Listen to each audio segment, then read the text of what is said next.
guys, it's Melanie. Today we are going to be talking liquid foundation. I know. You might be thinking to yourself, has hell frozen over? No, I don't think it did. But I did find a liquid foundation that I wanted to try.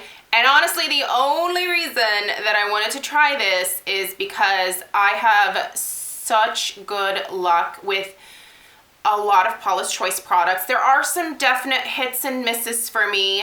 I actually have a couple of videos that I will try to remember to link down below for you of products that worked really well for me and then products that did not. So if you're curious about things that have worked well for me in the past, I'll link those videos below as well, and then you'll also get a sense of what did not work. So anyway, because for the most part I've had good luck, I decided to try the new Paula's Choice Anti-Aging Serum Foundation. The reason this appealed to me is because it said matte. As you guys know, if you've watched my videos for any length of time, I am someone who has extremely oily skin. I am 38 years old, but I still have the skin of like a 15, 16-year-old. Like, it's just an oil slick. It's awful.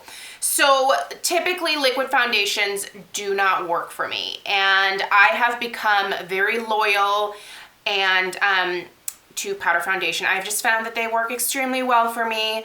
I do use a SPF every single day that is in a liquid format, but this works really well. This is the Paula's Choice Resist Super Light Daily Wrinkle Defense, and I'm gonna leave this out because this is gonna come into play here shortly when we talk about the actual product. But anyway, so this is 1 fluid ounce of foundation, and I need to pull up the website real quick so I can give you guys the correct price. It's $35. This is the bottle. The packaging is very nice. I do find that Paula's Choice packaging is very simple. It's very straightforward. This has a pump. This is a plastic bottle here, but it's like a heavy acrylic type of plastic. This would be great to travel with because, again, you have the lid that really clicks on there tight, so you wouldn't have to worry about this opening in your makeup bag or anything. The pump is very nice. You are able to get a controlled amount of product out. So if I just want to do, say, like half a pump, it's very easy for me to get half a pump of foundation. Let's move that back. I did choose the shade 2. There are 7 shades within the range. I gotta say, I do think that they should have gone a little bit darker. Level 7 doesn't really look all that dark, but maybe if I saw it in person it would be. But this is shade 2, and it does have a fair amount of yellow in it. Shade 1 was very, very like light alabaster. I mean, it was super, super light. And level 1 just seemed to have a little bit more beige in it. Level 2 appeared to have more yellow, and yes, it does. So I'm blending it out here onto my hands so that you can kind of see the coverage that it gives. So if you want to compare hands there. I'm obviously wearing it on my face today. I'll tell you how I'm wearing it here in a minute.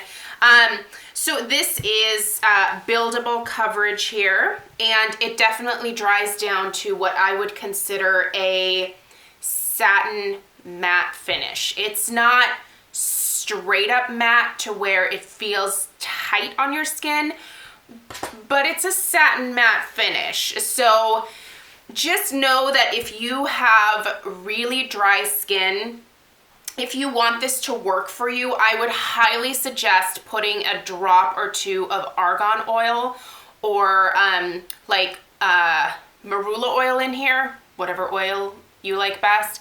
Put a drop or 2 of it in here. I feel like that would help this product sit a little bit better on a drier skin type.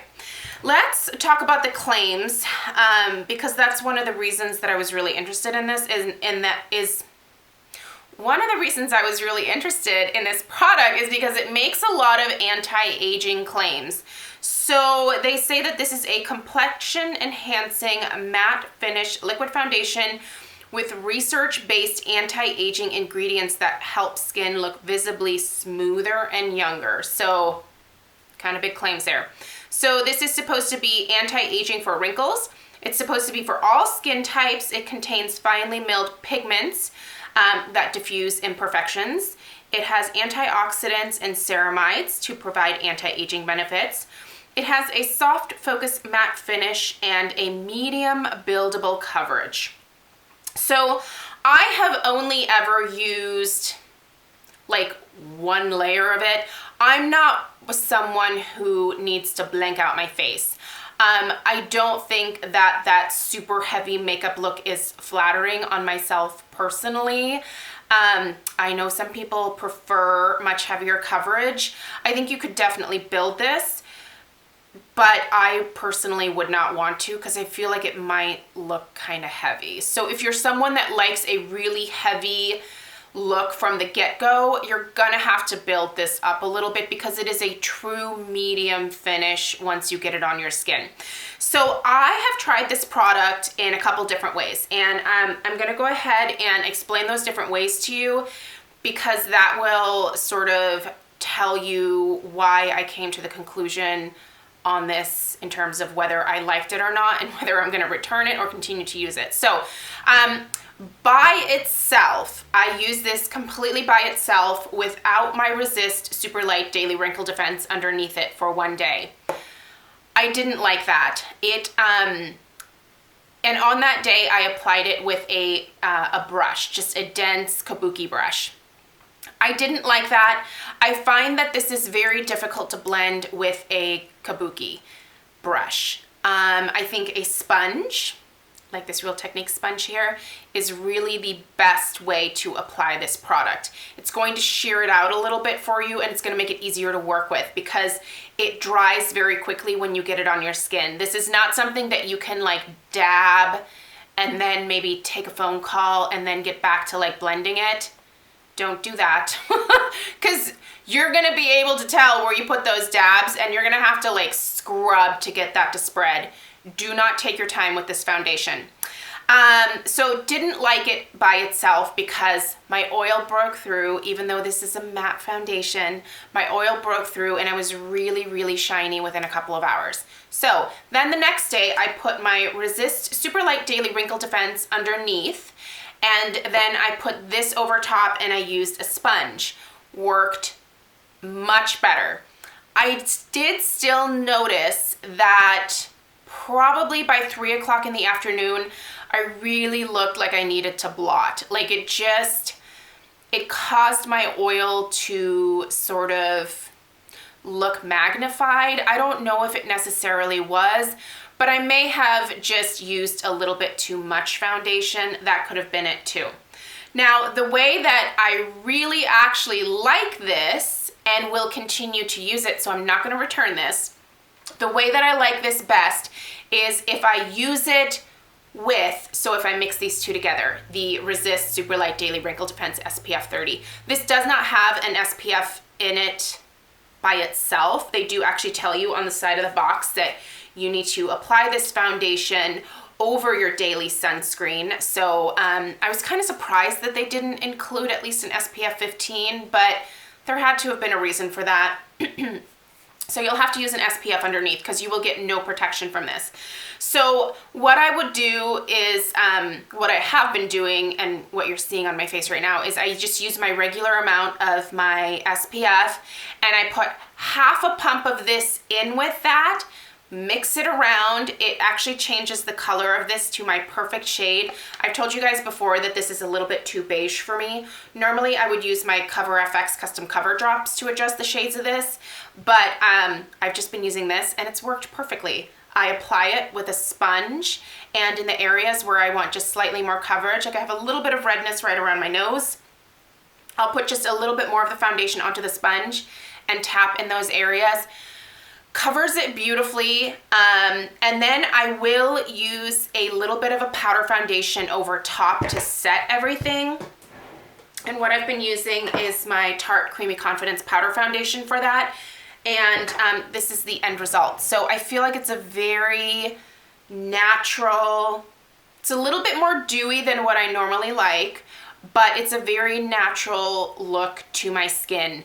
I think if you are not someone who likes a matte foundation, you might struggle with this, like I said, just by itself. If you add a drop or two of your favorite oil, it might spread better and it might look a little bit more dewy on you, but by itself, like this is a pretty satin matte finish. I will also say, when I use this by itself, it did settle into the lines on my forehead. I do have a very expressive face, so I move my forehead a lot, and of course, throughout the course of the day, things are going to sort of melt a little bit with my body heat and settle in those fine lines. It's easy enough for me to go back in and just kind of like absorb that product out of there. I don't find that it necessarily accentuated the pores on my cheeks. It didn't make them look any better, but you know, didn't accentuate them. I do like this product. I don't love it. I didn't expect to love it though. I'm not a liquid foundation girl. This was a big stretch for me, you guys, and I sort of waffled back and forth quite a bit on whether I wanted to go ahead and splurge on this. Like I said, it is $35, so it's not necessarily the cheapest foundation that's out there. What I really like about it though is I love that I am adding even more skincare benefits onto my face.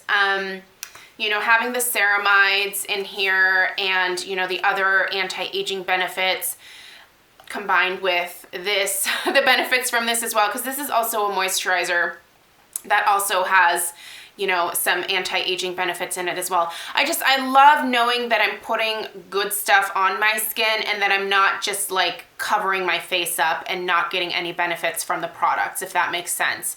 So I love it for that.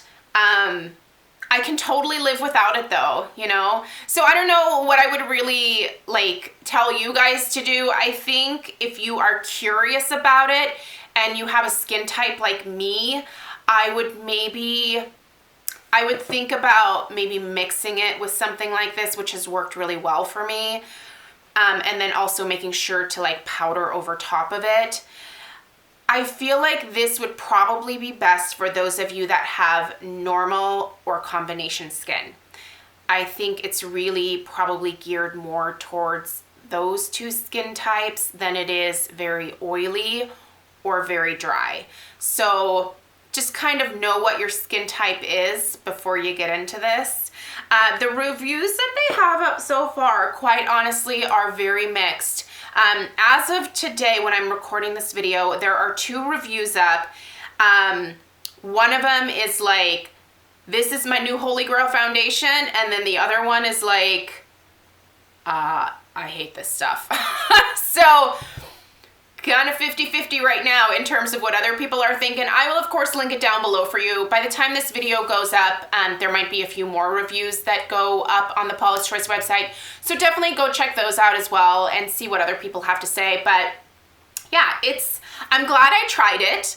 I'm not going to return it. I'm going to continue to use it, and I'm going to enjoy it for what it is, which is just another mixing medium for me for my Resist Daily Wrinkle Defense.